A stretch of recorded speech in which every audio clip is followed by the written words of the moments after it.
மகிமை உண்டாவதாக. எதை செய்தாலும் கர்த்தருடைய நாமம் மகிமைப்பட வேண்டும் என்பதுதான் கர்த்தர் நமக்கு சொல்லி கொடுத்த பாடம். பாஸ்டர் கல்யாணகுமார் சொன்னது எவ்வளோ பெரிய உண்மை. சில நேரங்களில் ஆண்டவர் செய்வது நமக்கு விளங்காது, புரியாது. ஆனால் போக போக தான் ஆண்டவர் சில காரியங்களை ஞாபகப்படுத்துவார். என்றாலும் என்னுடைய அன்பான வேண்டுகோள் என்னவென்றால், இப்படிப்பட்ட எழுப்புதலுக்காக பிரயாசப்படுகிற தேவ மனிதர்களுக்காக அதிகமாக ஜெபம் பண்ண வேண்டும். கைகளை வைத்து சொல்லுங்க, ஆமேன். நான் கூட யோசிப்பேன், இந்த கல்யாணகுமார் இப்படி பீகார், ஒரிசா, அங்கே இங்கேன்னு சுற்றிக்கிட்டு அலைவார். அந்த அம்மா அவங்க சகோதரி ஹாஸ்பிட்டலில் இருப்பாங்க. இது என்ன மாதிரின்னு ஒன்றும் புரியாது. ஆனால் ஒன்று, இக்கால ஊழியக்காரிகள் கவனிக்கணும். பாஸ்டர்ஸ் என்ன மாதிரி சுவிசேஷ ஊழியர்களுடைய மனைவிமார்கள் கவனிக்க வேண்டிய ஒரு காரியம். மனைவிக்கு தலைவலி வந்தாலே இவன் பக்கத்தில் பெட்ஷீட்டை போட்டு மூடி படுத்துக்கிடுவான். இந்த காலத்தில் ஊழியத்தை கேன்சல் பண்ணிகிட்டு இருக்கிற ஆட்கள்.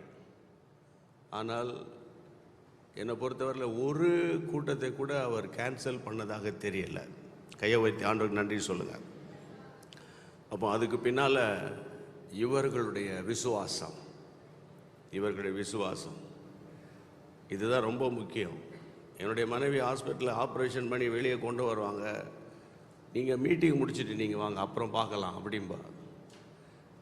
அதனால் ஒவ்வொரு ஊழியக்காரனுடைய வெற்றிக்கு பின்னால் அவருடைய மனைவிமார்கள் இருக்கிறார்கள் என்று அர்த்தம். கையை வைத்து ஆண்டவருக்கு நன்றி சொல்லுங்கள். ஆண்டவருக்கு மகிமை உண்டாகட்டும். அதனால் பாஸ்டர்ஸினுடைய மனைவிமார்கள் ஒருவேளை ஒய்ஃபை கூட்டிகிட்டு வராமல் வந்திருந்தா, இனிமே எந்த கூட்டத்துக்கு போனாலும் ஒய்ஃபை கூட்டிகிட்டு போங்க. சில ஆட்கள் கூட்டிகிட்டே போக மாட்டான், ஒய்ஃபே தெரியாது. பாஸ்டர் மோகன் அவர்கள் தான் இதுக்கு நல்ல முன்மாதிரியான ஒரு ஆள். எங்கே போனாலும் ஒய்ஃபை கூட்டிகிட்டு போவான். சில ஆட்கள் காட்டவே மாட்டான் வெளியே. அது ஏன் தெரியல, ஏன் காட்ட மாட்டான்னு தெரியல. எந்த நேரம் பார்த்தாலும் கிச்சன்லேயே வச்சிருவான். சில ஆட்கள் வெளியே வர விட மாட்டான். எங்கெங்கேயோ இருந்து செல்ஃபோனில் செல்ஃபி எடுத்துக்கிட்டு இருப்பானுங்க. அப்படிப்பட்ட லீடர்ஸு, பாஸ்டர்ஸ் எல்லாம் பொதுவாக நம்ம அடக்காரதுக்கு வர ஆறுதலாக பாடுவோம், பேசுவோம். இதெல்லாம் நம்ம காலாகாலமாக செஞ்சிட்டு வர கதை தான். ஆனால் இந்த மாதிரி காரியத்தை நீங்கள் கவனிக்கணும். அவங்க 10:30 மணிக்கு கத்தருக்குள்ளே நித்திரை அடைகிறாங்க, 5:30 மணிக்கு பிள்ளைகளை கூப்பிட்டு பேசுகிறாங்க. சந்தோஷமாக அந்த முகத்தை, அவங்க ஃபோட்டோலாம் பார்த்து ஆச்சரியமாக இருக்குது. காரணம் என்னன்னு கேட்டால், நம்ம எல்லாருக்கும் தெரியும் அவங்க நித்தியத்துக்கு போயிட்டாங்க, தேவ சமூகத்தில் இருக்கிறாங்க. அதெல்லாம் நம்ம சொல்லிகிட்டு இருக்க வேண்டிய அவசியம் கிடையாது. விசுவாசிகள் எல்லாருக்கும் நம்ம அதெல்லாம் பரிச்சயமான வசனங்கள். அன்னைக்கு தொற்கால் மரித்த போது விசுவாசிகள் எல்லாம் பேதுருக்கிட்ட அவங்க செய்த அங்கிகள், நற்கிரியைகளை கொண்டு வந்து காட்டி கொண்டிருந்தார்கள். நற்கிரியைகள் பேசப்படும். சத்தமாக சொல்லுங்க.